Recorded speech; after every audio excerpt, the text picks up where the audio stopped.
This is Andi Purewal for Boxing News. I'm joined by a very happy Frank Smith here in the aftermath of a return victory for Peter McGrail. Frank, first of all, how are you?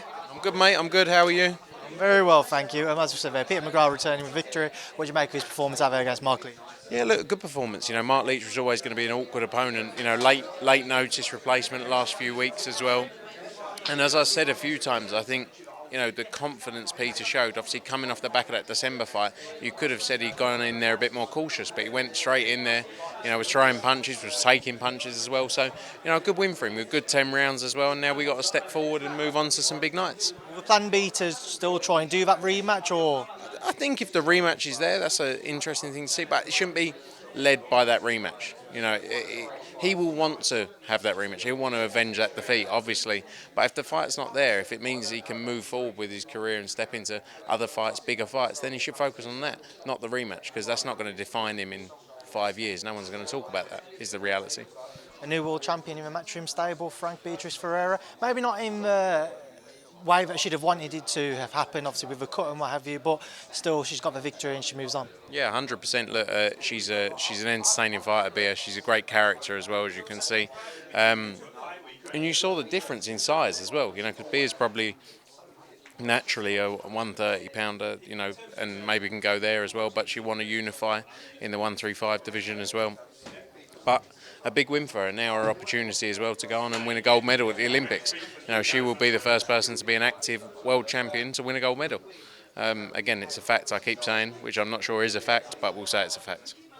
I know previously that the fight never happened because of Caroline pulling out of the purse bids for the potential fight, but do you think that could be revisited at some point? Yeah, look, I mean, she was obviously going down her route as to what she had planned, but it's definitely a great fight. It's a fight we believe Beatrice wins, but a brilliant fight. Just again, moving back to this card, Janae Bostan, very good performance, very good victory. Fan of a showboaty style?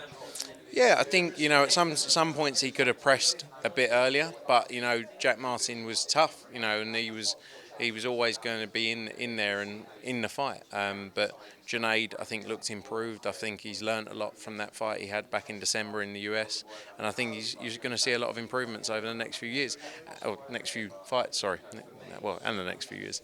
But yeah, he's in a great spot, and I think he's got some big fights ahead of him. Moving forwards, or moving backwards rather, Frank, obviously I caught up with Eddie quite a lot over the last week or so, just get your thoughts on a couple of things. Crawford-Madrimov came out of the blue. Yeah, Madrimov, look, respect to Israel, because he could have quite easily got away with having a fight in Uzbekistan. He wanted to go straight in there. He wants to challenge himself against the best. Terence Crawford, pound for pound, #1 in the sport right now. And Israel's going straight in there. And look, I think a lot of people will write him off because he's not as known as Terence Crawford, obviously, and other fighters, but I think he's going to give him a real fight. This is his opportunity again to change his life, and I think he's going to go in there and give it everything. And I think a lot of people could be surprised by this fight because people will write him off. Seeing people from all areas of boxing, PBC, yourselves, Golden Boy, everyone coming together on that show, obviously Queensbury as well, amongst others. What's the dialogue been between you all? How involved have you been personally to be able to give me a bit more information about that? Yeah, obviously it's great what Riyadh season are doing, bringing together 12, 13 promoters to put on just a great night of boxing. Great fights that people want to see.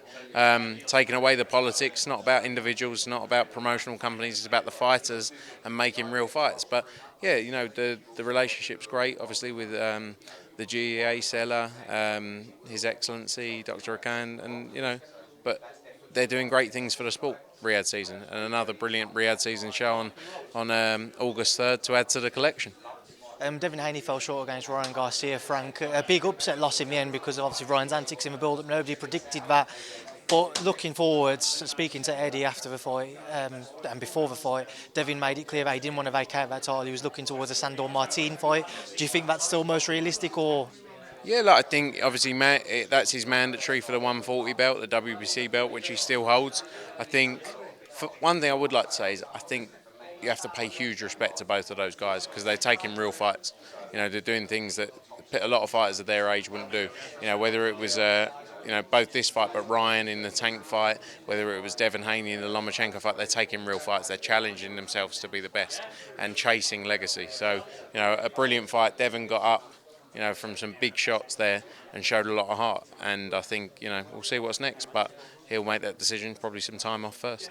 Frank, I've seen AJ's declared that his next fight will be on September 21st. I know you're looking over your shoulder there. I thought he was going to touch, that. I fucking hate that.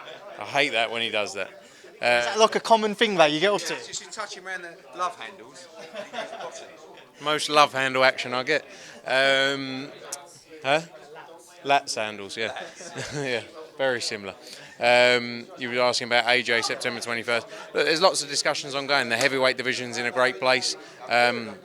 As we've said a few times, May 18th is the undisputed. You got Wilder against Zhang, you got Hrgovic against Dubois. So many things have got to happen. AJ's ready to go. He's training, he's active.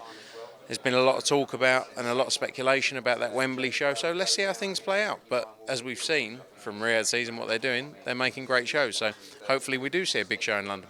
I have to ask you, Frank, and honestly, this will be on your own personal note, what fight you would rather see? If it was out of those two heavyweight fights on June the 1st, out of any of those four names, what would you like to see the most? What do you think is the biggest fight, or potentially the biggest fight? I still think the Wilder fight's massive because of the history, the talk. But Wilder's obviously got to go and deliver a performance as well. So it's hard. You got to see what happens over the next few weeks, and then you can make a call. But the Wilder name is a huge name in the sport of boxing. Chris Eubank Jr. becoming a free agent as well. As obviously, I saw Callis Howland tweet that earlier. Any moves on Matchroom's behalf to try and make some more fights? I know the Conor Benn fight's been spoken about endlessly, but away from that, anybody else? I speak to them a lot, funnily enough. But let's see. There's big fights out there for Chris Eubank Jr. He's in a great position. Probably in the top four names in British boxing right now. And the fight I would always try to make, I've said it a million times, I want to make the Conor Benn fight as and when we can. That is my living, dying wish.